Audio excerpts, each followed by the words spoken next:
بسم اللہ الرحمن الرحیم۔ اللہ رب العزت کا انسانوں سے ایک معمولی چیز کا مطالبہ ہی ہے۔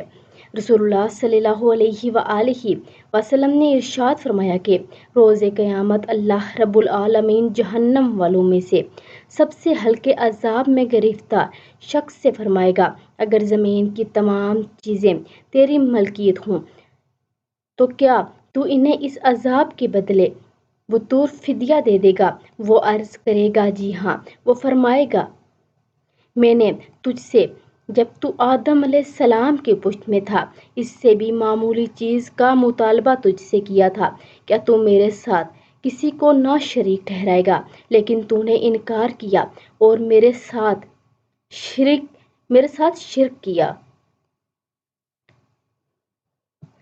یعنی اللہ رب العزت سے